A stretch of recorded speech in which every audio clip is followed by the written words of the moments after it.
କହୁଥିଲି ଯେ କ'ଣ ସତ ବାଟରେ ଯିଏ ଯିବ ସତ କଥା କହିବ ସତ କାମ କରିବ ତାରି ଉପରେ କ'ଣ ବାରମ୍ବାର ଦଣ୍ଡ ଆସେ?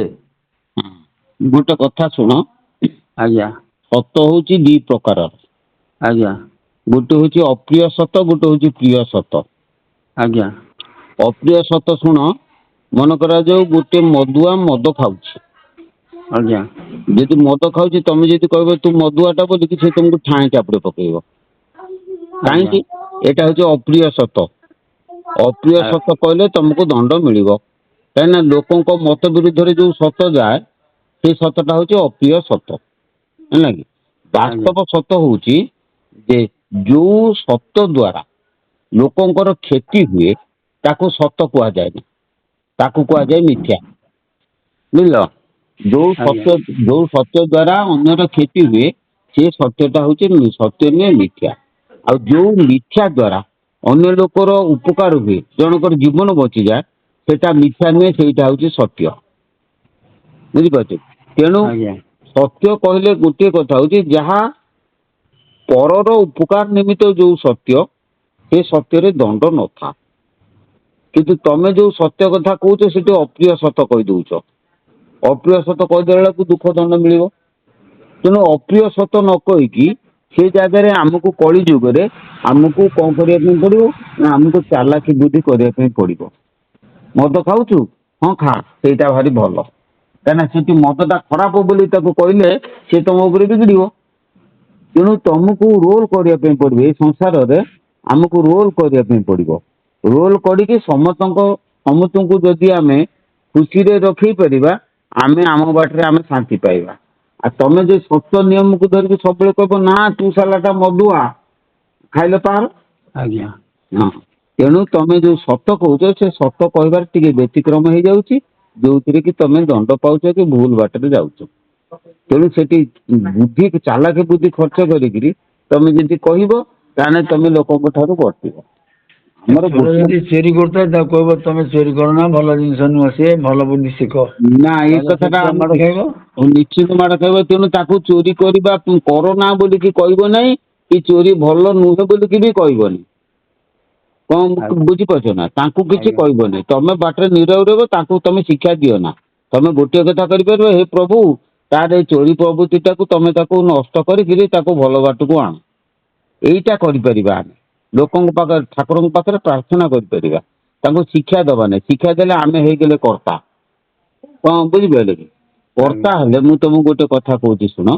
କଢ଼ ହୋଇ ରହ ଫୁଟିବୁ ଦିନେ, ଫୁଟିଲେ ମଉଳି ଯିବୁ ତ କ୍ଷଣେ, ଆଗୁଆ ହୋଇଲେ ସରିବ କଥା, ପ୍ରହାର ବାଜିବ ଟେକିଲେ ମଥା, ଝଡ଼ି ଯିବୁ କ୍ଷଣେ ହୋଇବି ମୁଖ, ମଉଳା ଫୁଲର ଥାଏ କି ସୁଖ। କୌଣସି ଜାଗାରେ ତମେ ଆଗୁଆ ହୁଅନି। ମୁଁ କର୍ତ୍ତା ବୋଲିକି କହିକି ତମେ ତାଙ୍କ ପାଖକୁ ପଳେଇ ଗଲେ ମାଡ଼ ଖାଇବ, ଠେଙ୍ଗା ବାଜିବ, ପ୍ରହାର ବାଜିବ। ମୁହିଁ କର୍ତ୍ତା ଏହି ମହାକାଳ ସର୍ପ ଦଂଶନ କରୁଛି ତୋତେ, ମୁହିଁ ମୁହିଁ କର୍ତ୍ତା ଅମୃତ ସେବନେ ଦୁଃଖ ହରିବ ତୁରିତେ। ନିଜକୁ କର୍ତ୍ତା ବୋଲିକି କରନା, କି କୌଣସି କାର୍ଯ୍ୟର କାରଣ ହୁଏନା। ଯିଏ ଯାହା କରୁଛି ତା ନିଜ ପାଇଁ। ଆଜ୍ଞା। ହ୍ୟାଲୋ, ଗୁରୁ କରୁଛୁ ହଁ ନା? ହଁ, ଗୁରୁ କରୁଛୁ ଆଜ୍ଞା। ଗୁରୁ କିଏ ସେ? ଆମର ଏଇ ତୁଳସୀ କଠି ଗୁରୁ ଆଜ୍ଞା। କୋଉଠୁ କହୁଛୁ କଣ? ଟିଲାଗଡ଼ରୁ। ଟିଟିଲାଗଡ଼ରୁ କହୁଛୁ। ଆଉ ଆଜ୍ଞା ଶୁଣୁ, ଆଜ୍ଞା ଶବ୍ଦ ଆଜ୍ଞା। ବ୍ରହ୍ମ ଉପରେ କ'ଣ ଜାଣିବା ପାଇଁ ଚାହୁଁଛୁ କହ? ଶରୀର ତତ୍ତ୍ୱ ଭିତରେ ତ ଆଜ୍ଞା ହୁଁ ଆପଣ ତ କହୁଛନ୍ତି ସବୁ କଥା ହୁଁ ସବୁ ଶୁଣୁ, କହୁଛନ୍ତି। ଶବ୍ଦ ଆଜ୍ଞା ବ୍ରହ୍ମ ଉପରେ, ଶବ୍ଦ ବ୍ରହ୍ମ ଆମର ଆଧ୍ୟାତ୍ମିକ ହିସାବରେ 4 ଭାଗରେ ବିଭକ୍ତ। ଆଜ୍ଞା ଗୋଟିଏ ହଉଛି ବର୍ଣ୍ଣ, ଆଜ୍ଞା ଗୋଟେ ହଉଛି ମାତ୍ରା, ଗୋଟେ ହଉଛି ଅର୍ଦ୍ଧମାତ୍ରା, ଗୋଟେ ହଉଛି ବିନ୍ଦୁ। ଆଜ୍ଞା ଏଇ 4 ଭାଗରେ ବିଭକ୍ତ, ହେଲା ହଁ କି? ଆଜ୍ଞା ଆଜ୍ଞା ଆଚ୍ଛା, ବର୍ଣ୍ଣ ଗୁଡ଼ିକ ଆମର ମୁଖରେ ଯୋଉଟା ଉଚ୍ଚାରଣ ହୁଏ ତାକୁ ବର୍ଣ୍ଣ କୁହନ୍ତି। ଆଜ୍ଞା ଆଜ୍ଞା ସେଇ ବର୍ଣ୍ଣର ତାଙ୍କର ଯୋଉ ବୀଜ ଶକ୍ତି ସେ ଆଜ୍ଞା ସବୁ ଷଡ଼ ଚକ୍ରରେ ପ୍ରକାଶ ପାଏ। ହଁ ହଁ ଆଜ୍ଞା ଆଜ୍ଞା ଷଡ଼ ପଦ୍ମନେ ଷଡ଼ ଚକ୍ରରେ କେମିତି ଆଜ୍ଞା ଦେଖ ଆଜ୍ଞା ବୁଝେଇ ଦଉଛି। ଆଧାରେ ଲିଙ୍ଗନାଭ ପ୍ରକଟିତ ହୃଦୟ, କଣ୍ଠ ଆଜ୍ଞା ଦେଶେ ଲଲାଟେ, ଲଲାଟରେ 2 ପତ୍ରେ, ତା ତଳକୁ ଆଜ୍ଞା। ଷୋଡ଼ଶାରେ, ତା ତଳକୁ ଦ୍ୱାଦଶ, ତା ତଳକୁ ଦଶ ଦଳ, ତା ତଳକୁ ଦ୍ୱାଦଶାର୍ଦ୍ଧ, ତା ମାନେ ଆଜ୍ଞା 6, ତା ଆଜ୍ଞା ତଳକୁ ଚତୁଷ୍କେ 4 ଆଜ୍ଞା ହେଲା କି। ଆଜ୍ଞା ତାପରେ ଯୋଉ ଚରୁ 4 ଦଳ ରହିଲେ ସେଠି ବା ଶାନ୍ତେ ବଂ ସଂ ସଂ ସଂ ଏ ଆଜ୍ଞା 4ଟା ବିଦ ରହିଗଲା ହେଲା। ଆଜ୍ଞା ଆଜ୍ଞା ବଳ ମଧ୍ୟ ଷଡ଼ ଦଳରେ ବ ଠାରୁ ଳ ପର୍ଯ୍ୟନ୍ତ ରୁହେ। ବଂ ଭଂ ମଂ ଜଂ ରଂ ଲଂ ରହିଲେ। ଆଜ୍ଞା ଆଚ୍ଛା, ନାଭିରେ ରହିଲା ଡଫ, ଡ ଠାରୁ ଫ ପର୍ଯ୍ୟନ୍ତ ଡଂ ଆଜ୍ଞା ଢଂ ଣଂ ନଂ ତଂ ଥଂ ଦଂ ଧଂ ଡଂ ଢଂ ଣଂ ତଂ ଆଜ୍ଞା ଥଂ ଦଂ ଧଂ ନଂ ପଂ ଫଂ ଡଫ ଆଜ୍ଞା ରହିଲା। ହଁ ଅକ୍ଷର ମାନେ ହଁ ଆଜ୍ଞା ଆଚ୍ଛା, ହୃଦୟରେ ରହିଲା କଠ, କଂ ଖଂ ଗଂ ଘଂ ୱଂ ଚଂ ଛଂ ଜଂ ଝଂ ନ୍ୟଂ ଟଂ ଠଂ ହୃଦୟ ଆଜ୍ଞା ରହିଲା କଠ। ଆଜ୍ଞା ଆଚ୍ଛା, ଆଜ୍ଞା କଣ୍ଠ ଦେଶରେ ରହିଲା ସ୍ୱରାଣା, ସ୍ୱର ଅଂ ଆଂ ଇଂ ଇଂ ଉଂ ଉଂ ଏଂ ଐଂ ଓଂ ଓଂ ଅଂ ଅହ ଆଜ୍ଞା ବୁଝିପାରୁଛ କି। ଆଜ୍ଞା ଆଉ ଆଜ୍ଞା ରୁଙ୍ଗ ରୁଙ୍ଗ ଲୁଙ୍ଗ ଲୁଙ୍ଗ ଇଏ ରହିଲେ କେତେ ହେଲେ 16। ଆଉ ଥରେ ଆଜ୍ଞା କହିଦଉଛି ଅଂ ଆଂ ଇଂ ଇଂ ଉଂ ଉଂ ରୁଙ୍ଗ ରୁଙ୍ଗ ଲୁଙ୍ଗ ଲୁଙ୍ଗ ଏଂ ଐଂ ଓଂ ଓଂ ଅଂ ଅହ। ଏଇ ଯୋଉ 16ଟା ସ୍ୱର ବର୍ଣ୍ଣ ଇଏ ଆଜ୍ଞା ରହିଲେ କୋଉଠି ନା କଣ୍ଠ ଚକ୍ରରେ। ଆଜ୍ଞା ଆଉ ଲଲାଟ ଚକ୍ରରେ ଲିଖେଇছে ନା ହଂ କ୍ଷଂ। ଆଜ୍ଞା ଏସବୁ 50 ଦଳରେ ତମେ ମିଶେଇ ଦବ ଯଦି 50 ବର୍ଣ୍ଣ ସେଠି ସେ ରହିଗଲେ ଆଜ୍ଞା ହେଲା। ଆଚ୍ଛା, ଆଜ୍ଞା ଷଡ଼ ଚକ୍ର ରହିଲେ 50 ବର୍ଣ୍ଣ, ଯୋଉ 50 ବର୍ଣ୍ଣଟେ କି ଆମର କଣ୍ଠ ଠାରୁ ମୁଖ ଭିତରେ ସେ ଉଚ୍ଚାରିତ ହୁଏ। କଣ୍ଠରେ କେମିତି ଉଚ୍ଚାରିତ ହୁଏ?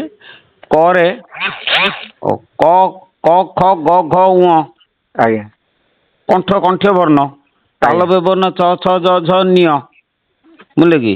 ଆଜ୍ଞା ତାପରେ କଣ୍ଠ ମୂର୍ଧନ୍ୟ ବର୍ଣ୍ଣ ଟ ଠ ଡ ଢ ଣ, ଦନ୍ତ୍ୟ ବର୍ଣ୍ଣ ତ ଥ ଦ ଧ ନ, ଆଜ୍ଞା ଓଷ୍ଠ୍ୟ ବର୍ଣ୍ଣ ପ ଫ ବ ଭ ମ ହେଲା କି। ଯେ ଆଜ୍ଞା ଏଗୁଡାକ ସବୁ ସେ ସ୍ୱର ବର୍ଣ୍ଣ ସହିତ ଏ 50 ବର୍ଣ୍ଣ ଆମର ଷଡ଼ ଚକ୍ରରେ ରହିବା ସହିତ ମୁଖରେ ମଧ୍ୟ ସେ ସବୁ 50 ବର୍ଣ୍ଣ ଆମର ଉଚ୍ଚାରିତ ହୁଏ ହଉଛି ହେଲା। ଆଜ୍ଞା ଆଜ୍ଞା ଆଚ୍ଛା, ଯେତେବେଳେ ପାଟି ବନ୍ଦ ହେଇଯାଏ ସେତେବେଳେ କଣ ହୁଏ ନା ଫୁସଫୁସରୁ ନାସା ରନ୍ଧ୍ର ଦେଇକି ପବନ ବାହାରକୁ ଯାଏ ଏବଂ ବାହାରୁ ପବନ ଫୁସଫୁସ ମଧ୍ୟକୁ ଆସେ ଆଜ୍ଞା ହେଲା।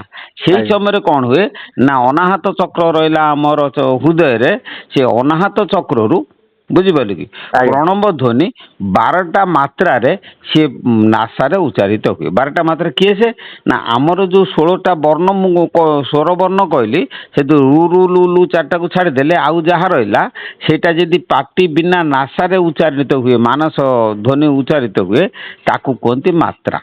ଆଜ୍ଞା ତେଣୁ ମାତ୍ରା ହେଇଗଲା ବାର ନାସାରେ। ଆଜ୍ଞା ଆଚ୍ଛା, ଆଜ୍ଞା ଅର୍ଦ୍ଧମାତ୍ରା କୋଉଠି ନା ଅର୍ଦ୍ଧମାତ୍ରା ହଉଛି ଇକାର, ଯିଏକି ଦୁଇ କର୍ଣ୍ଣର ମଧ୍ୟ ବିନ୍ଦୁରେ ସେ ଅର୍ଦ୍ଧମାତ୍ରା ଧ୍ୱନିଟି ଉଚ୍ଚାରିତ ହୁଏ। ତା ଛଡା ତ୍ରିକୁଟରେ ମଧ୍ୟ ଅର୍ଦ୍ଧମାତ୍ରା ଧ୍ୱନି ଉଚ୍ଚାରିତ ହୁଏ। ଆଜ୍ଞା ଅର୍ଦ୍ଧମାତ୍ରା ଯୋଉଠି ସେଇଠି ବିନ୍ଦୁ ମଧ୍ୟ ସେଇଠି ଆଜ୍ଞା ବୁଝିଲୁ ଅର୍ଦ୍ଧମାତ୍ରା ବିନ୍ଦୁ।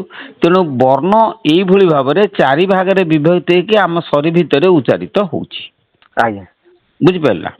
ଆଜ୍ଞା ହଁ, ତେଣୁ ଏଇ ବର୍ଣ୍ଣ ଗୁଡ଼ିକ ଯେତେବେଳେ ଉଚ୍ଚାରିତ ହଉଛି ଆମର ସାଧକ ମାନେ ସାଧନା କରିକି ଏଇ ବର୍ଣ୍ଣ ଗୁଡ଼ିକ ଦ୍ଵାରା ଉଚ୍ଚାରିତ ବର୍ଣ୍ଣ ଗୁଡ଼ିକ ଦ୍ଵାରା ମିଳିତ କେମିତି ମାତ୍ରା, ଅର୍ଦ୍ଧମାତ୍ରା, ବର୍ଣ୍ଣ ଏଗୁଡାକ ସବୁ ବିନ୍ଦୁ ଏଗୁଡା ସବୁ ମିଶିକିରି ଆମର କଣ ହୁଏ ନା ମନ୍ତ୍ର ସବୁ ତିଆରି ହୁଏ।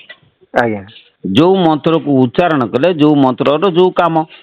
ତେଣୁ ଆଜ୍ଞା ମୁନି ଋଷି ମାନେ ମନ୍ତ୍ର କରିଛନ୍ତି, ସେଇ ମନ୍ତ୍ରକୁ ଉଚ୍ଚାରଣ କଲେ ଆମ ଶରୀର ଭିତରେ ଯୋଉ ଯୋଉ କାର୍ଯ୍ୟ ସବୁ ହବା କଥା, ଫଳ ଦବା କଥା ଦଉଛି ମନ୍ତ୍ର ଦଉଛି ଦ୍ଵାରା। ତେଣୁ ଆଜ୍ଞା ସଦ୍ଗୁରୁ କଣ କରନ୍ତି ନା ତମକୁ ସେ ଏଇ ଯୋଉ ବର୍ଣ୍ଣ ଗୁଡ଼ିକ ବର୍ଣ୍ଣ ଅର୍ଦ୍ଧମାତ୍ରା ମାତ୍ରା ଗୁଡ଼ିକ ରହିଲ ତାର ମୂଳ ବୀଜଟାକୁ ଦେଇ ଦିଅନ୍ତି ସଦ୍ଗୁରୁ। ଆଜ୍ଞା ଯାହାକୁ ଉଚ୍ଚାରଣ କଲେ ଆମେ କଣ କରିବା ନା ଇଏ ସବୁ ବର୍ଣ୍ଣର ଫଳ ଆମେ ସେଇଥିରେ ପାଇବା। ଆଜ୍ଞା ଆଜ୍ଞା ଏବଂ ସେଇଟା ଯୋଉ ମନ୍ତ୍ର ସଦ୍ଗୁରୁ ଦିଅନ୍ତି ସେ ଆଜ୍ଞା ମନ୍ତ୍ର କଣ ହୁଏ ନା ପିଲାଟି ମା ଗର୍ଭରେ ସିଏ କଣ କରେ ନା ତାକୁ ସ୍ମରଣ କରୁଥାଏ। ଆଜ୍ଞା ଆଜ୍ଞା ଆଜ୍ଞା ସେଇ ଆଜ୍ଞା ମନ୍ତ୍ରଟାକୁ ସେ ଶୁଣୁଥାଏ ଆଜ୍ଞା ଏବଂ ଆଜ୍ଞା ଯେତେବେଳେ ଭୂମିରେ ପଡେ ସେ ମନ୍ତ୍ରଟାକୁ ସେ ଭୁଲିଯାଏ। ଭୁଲ ଯା ଆଜ୍ଞା ଯଦି ଭୁଲିଯାଏ ତାକୁ ସଦ୍ଗୁରୁ କଣ କରନ୍ତି ନା ତାକୁ ଆମ ମାନଙ୍କୁ ମନେ ପକେଇ ଦିଅନ୍ତି। ହଁ ହେଟା ତ ଆଜ୍ଞା ଆଜ୍ଞା ଆଜ୍ଞା ସଦ୍ଗୁରୁଙ୍କୁ ଛାଡ଼ିଲେ ଆଉ ଆଜ୍ଞା କୌଣସି ଗୁରୁର ତାକତ ନାହିଁ ନାହିଁ ବା ତାର ମାନେ କ୍ଷମତା ନାହିଁ ଯେ ଆଜ୍ଞା। କି ସେ ମାତୃଗର୍ଭ ଜ୍ଞାନଟାକୁ ତମକୁ କରେଇ ଦବ। ଆଜ୍ଞା ତେଣୁ ମାତୃଗର୍ଭ ଜ୍ଞାନ ଯେତେବେଳେ ଆମେ ପାଇବା ସେତେବେଳେ ଆମର ପ୍ରକୃତ ଜ୍ଞାନ ପାଇବା। ମାତୃଗର୍ଭ ଜ୍ଞାନ ଉପରେ ଭୁବନେଶ୍ୱରରେ ବର୍ତ୍ତମାନ ହଉଛି। ମୁଁ ଗତକାଲି ପର୍ଯ୍ୟନ୍ତ ଛାଡ଼ିଛି ଗତ 4 ଦିନ ତଳେ 4 ଦିନରୁ କାଲି ପର୍ଯ୍ୟନ୍ତ ଛାଡ଼ିଛି ତାକୁ ହଇ ଆମର ଦେଖିଦେବୁ। ତ ନୂଆଟା ମୁଁ ଛାଡୁଛନ୍ ଆଜ୍ଞା ମୁଁ ଦେଖିଲି ନା ଯେ ଦେଖୁଛୁ ନା? ହଁ ହଁ ଆମେ ନୂଆ କରି ଏବେ ଲେଖା କରି ବାହାର କରି ଛାଡୁନ ଆଜ୍ଞା ମୁଁ ଦେଖିଲି ହଁ ନା ଯେ ମୁଁ ଚିତ୍ର ଆଜ୍ଞା କରିକି ସବୁ ଛାଡୁଛି। ହଁ ଲେଖା ବି ଛାଡୁଛନ୍ ଏବେ ସେଗୁଡା ସବୁ କିଛି ଦିନ ଛାଡି ସାରିଲା ପରେ ବର୍ଣ୍ଣତତ୍ତ୍ୱ ଆଗକୁ ମୁଁ ଡିଟେଲ କହିବି। ଟିକେ ସମୟ ଦରକାର, ମୁଁ ତ କହିବି ବସିକି ଆଉ। ଆଜ୍ଞା ଆଜ୍ଞା ହଁ ହଉ ଆଜ୍ଞା ହଉ ରଖ। ହଁ